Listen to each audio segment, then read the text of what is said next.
so I don't mess up.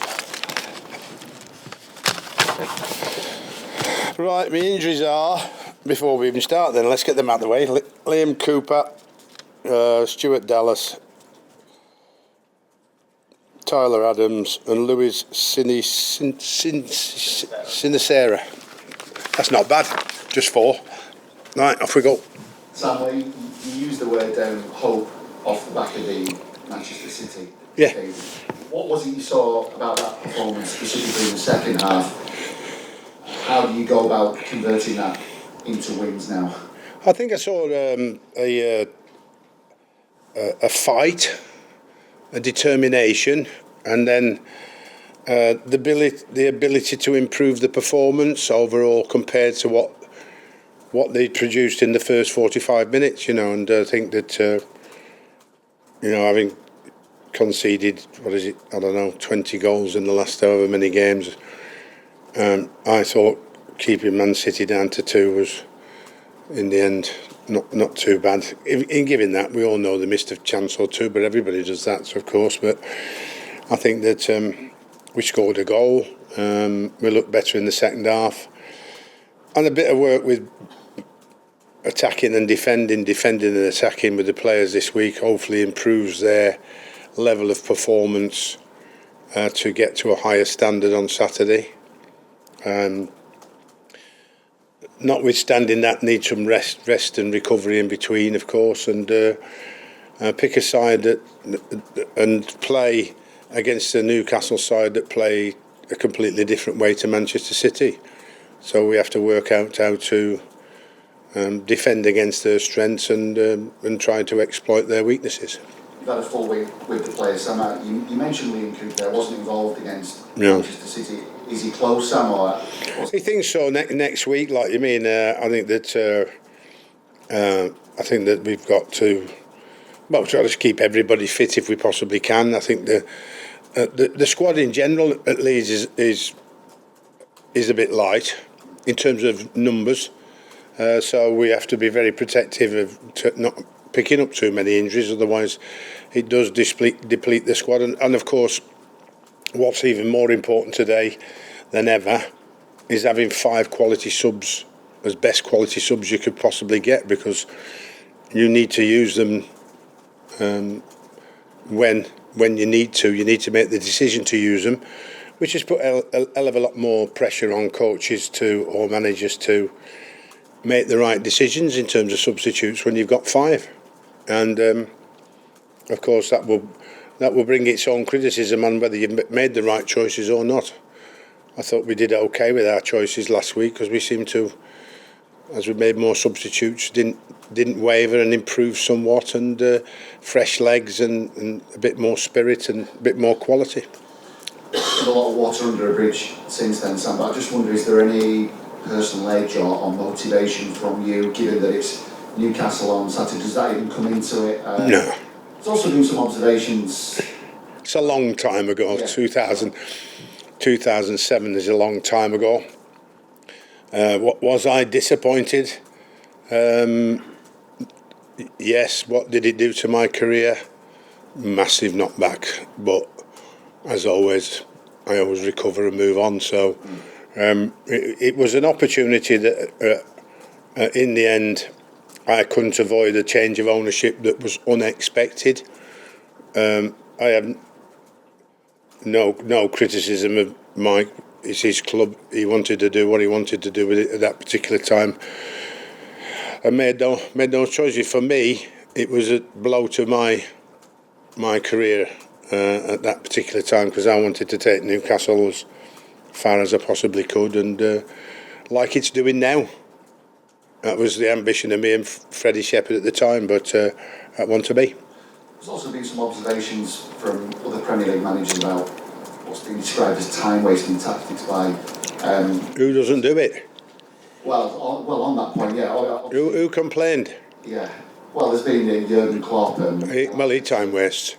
Eric Ten Hag, yeah. He time wastes. Correct, yeah. They all time wastes when they're going to last 5 minutes and they're winning 2-1. Don't be daft. Rubbish, that is. Yeah. Rubbish. Is that an observation you picked up on, and how do you try and keep that intensity? Well, I mean, we've all been talking about ball in play more than we've talked about time wasting, or whether ball in play is or can be improved. But the game is ferocious and quick enough as it is. You know, players' fatigue and players' injuries and players' resources are strained more than ever before.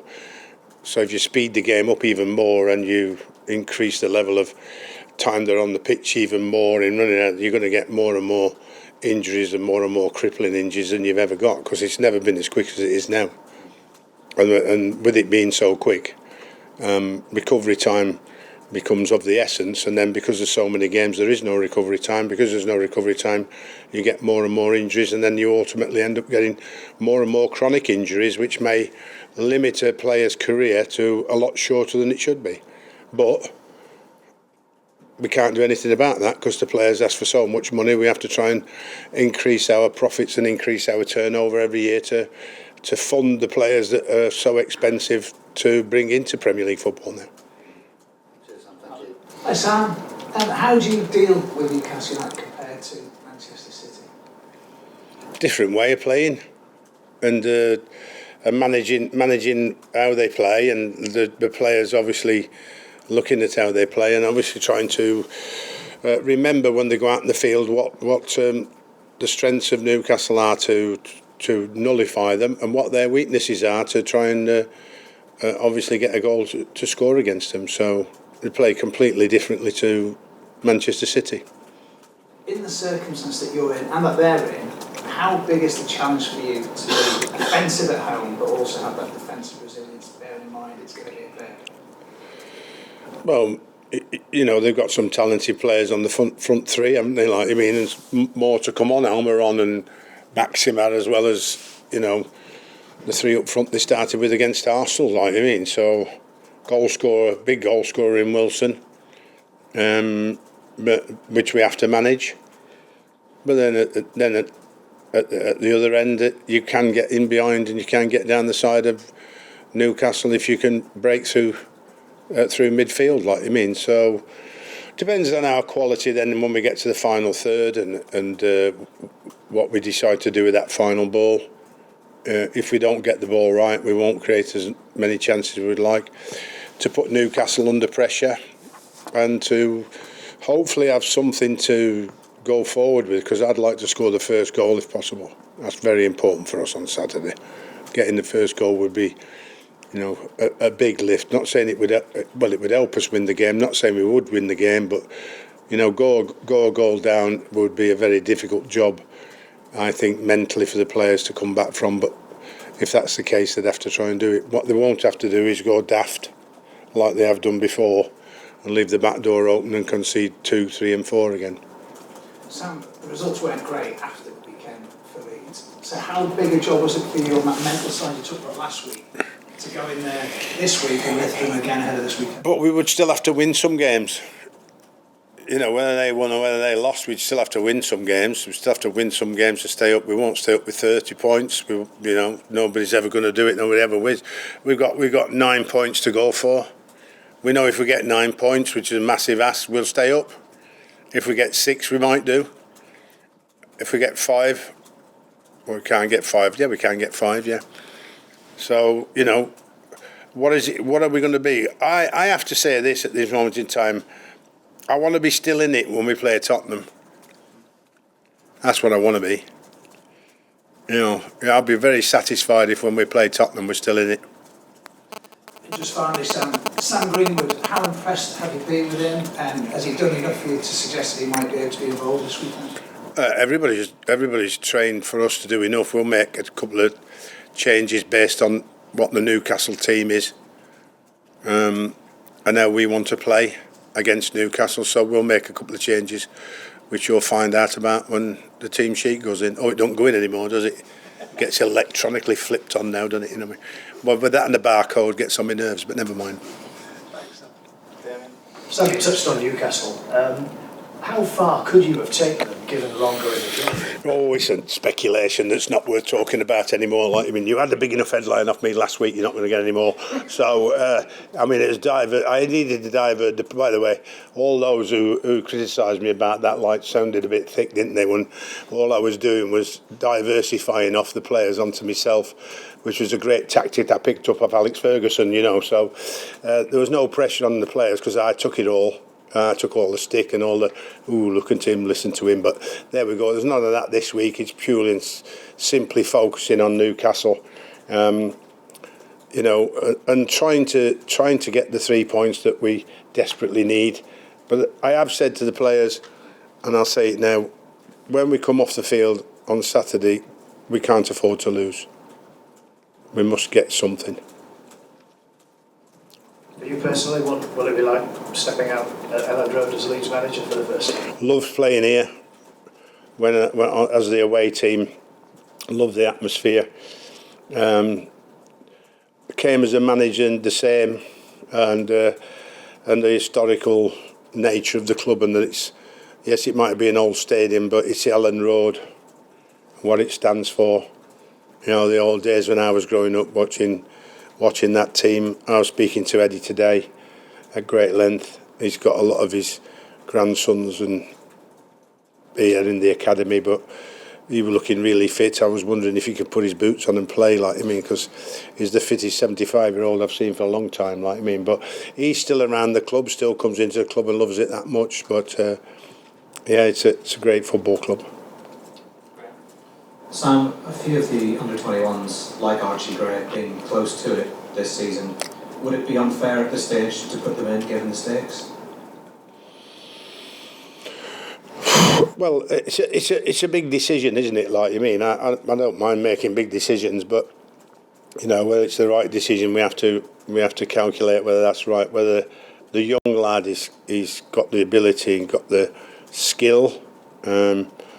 It's whether we think he could handle the occasion, you know, because this is not this is a cauldron for us to go in and be able to perform at the highest level we can, with the pressure that we've put on ourselves under by the position that we're in. So I suppose you could get a youngster that goes in and doesn't have that amount of stress because he just wants to go in and play football and can play with a bit of freedom, or he could freeze quite easily. But in saying that, there's many of the players, young or old, could do that on Saturday. What I'm hoping for is good mental resilience that allows them to perform at their highest quality. The fear needs to drive them on. The fear of relegation, the fear of losing their Premier League status, it should make them hopefully fight hard for their status and their position at Leeds United. Given what you knew of some of the players previously from managing against them, have any of them surprised you with working with them? Have you surprised them? I am very pleased with the attitude of the players. I think what is or did surprise me is that the fact that they have to lift up their energy levels that little bit more to compete at the highest level, because I think that when you're hammered as much as they've been hammered, all of a sudden we call it the lead boots come on, and we have to lift the lead boots off and put the lightweight boots back on and get running around as much as we possibly can, because without the stamina, the physical effort, the runs, the high speed runs, with intelligence, you'll get nowhere in this game, because the only reason you stop playing football is you can't run anymore. So when you can't run anymore, you can't play professional football. So we need the highest level of stamina and speed and high intensity running, obviously with intelligence and in the right area, and then we need the right amount of skill and delivery and understanding to come together to create opportunities against Newcastle. Hey Sam, we know you've got very, very little time in this job, so how beneficial has been a full, clear week to prepare for this game, and what have you achieved? Oh, I think it's been helpful. Yeah, I suppose when I looked at it, and thought Man City, Newcastle, West Ham, Tottenham. You know, that's not going to be easy, but at least it had 1 week free every week to try and help and try and get better and better as each game comes around. The biggest thing that can happen to us is tomorrow is not lose, because at least we get a point on the board. If we got 3, then I'm 40-50% thinking we could stay safe now. Patrick was somebody you mentioned last week, had a thankless task, didn't he, at the Etihad? It's always a tough job when you're in that kind of system. Rodrigo comes on and scores the goal. How do you approach that situation with those two vying for what we think is one spot? Well, there's nothing wrong with the system, it's just the players that play in it. So the system's when you're attacking, you're 4-3-3, when you're defending, you're 4-5-1. So, it's not the system that breaks down, it's the players within the system and their inability or technical inability not to make it work as an attacking force. So, it's what most clubs play these days. Sam, given you say it's a game you can't afford to lose, do you think? Well, it won't be over if it's over, but I mean that would mean that we're going to 2 games and need 2 wins. If we are to, even then that might not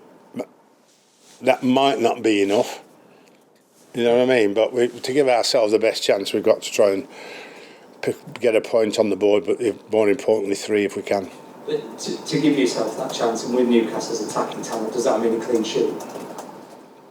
Every game means a clean sheet. I mean, the negative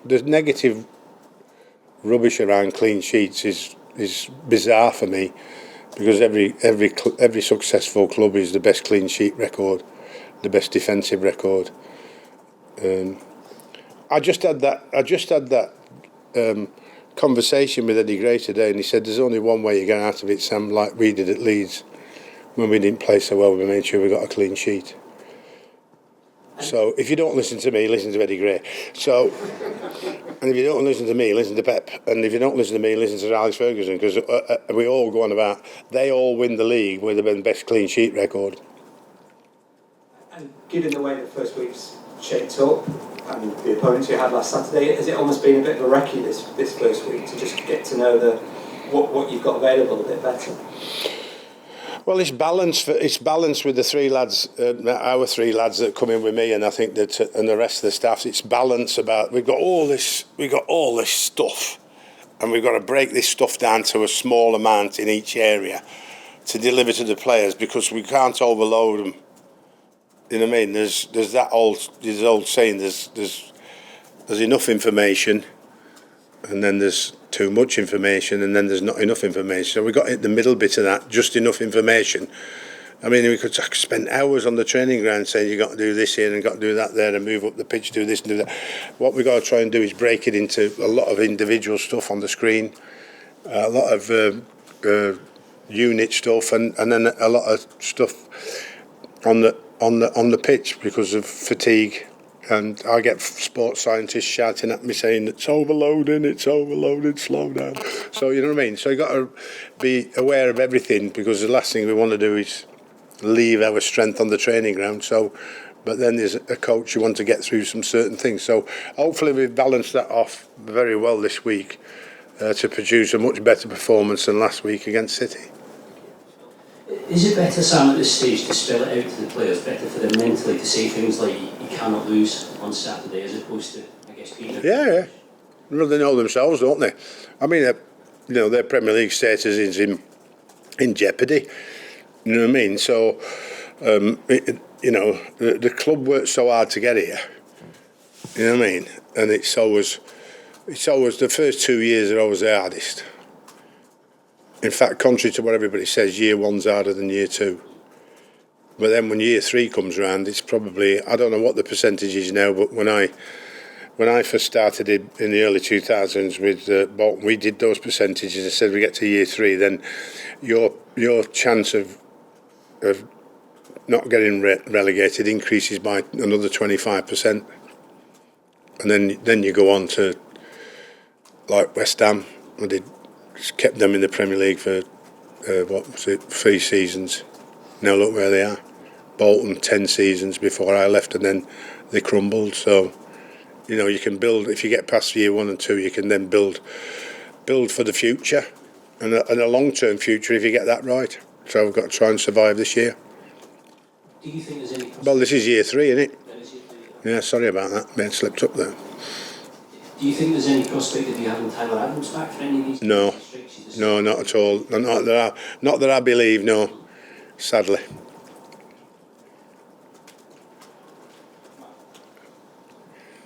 Hi Sam.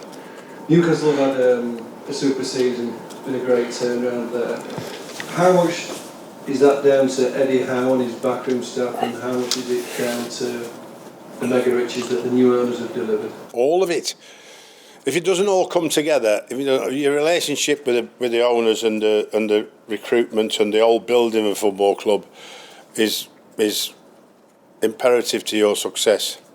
Because if you get the right players, as they've done, I think what they have done is they've not got sucked into the usual hell for leather, go and spend.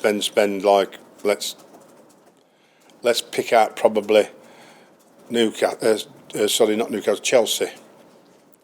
The way they've spent, slowly but surely, position by position, not overextending the price that they pay, and refusing to pay the inflated price that everybody thinks they're going to get, because they've got a mega rich owner that takes over the club. They've resisted all that, and now they've found the benefit of that by who their recruitment is, like you mean. So I think Dan Ashworth's there now, isn't he? Yeah, like, so they've got, you know, they're setting up the future. He knows all about and learnt all about what Brighton did, because we've got one of the best recruitment systems in the country. He can go into Newcastle and deliver even better than they delivered before, as did Man City now, and as did Liverpool, by the fact that they often find the right players at the right time to replace the players that they want to move on, and to recoup a certain amount of money that helps in the transfer market to buy the bigger and better players, hopefully, that they've got. So they've done an exceptional job in that short period of time. I mean, obviously the biggest risk was spending that much to stay up.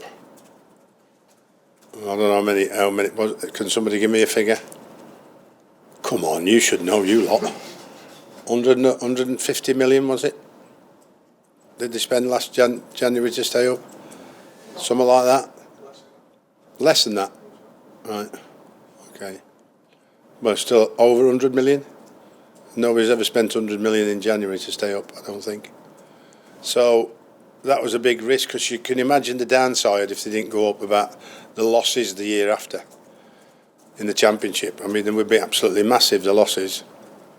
But obviously they took the gamble, and it paid off for them, and they ended up finishing, what was it, 10th? 9th, I think. So that gamble really paid off by buying the right players. And what's happened with those players is that they've actually become, certainly the Premier League players they bought have become even better by the additional players that they've brought in. So every player's improved greater than they did at the previous club they were at, apart from perhaps Trippier, because he was a world beater anyway. As a right back, one of the best right backs in Europe without a doubt, because he went to Spain and won the league, didn't he? So he was a great signing. But all the signings have seemed to have paid off better now. I mean, Wilson, you know what I mean? Electric, isn't he? Goal scorer. Yeah, he's running like a youngster again, you know. So we've got to do some watching him on Saturday. Any more? We're going to move on to the embargo section, if that's all right, if you can power down cameras. Come on, I want to get off. Sam, when you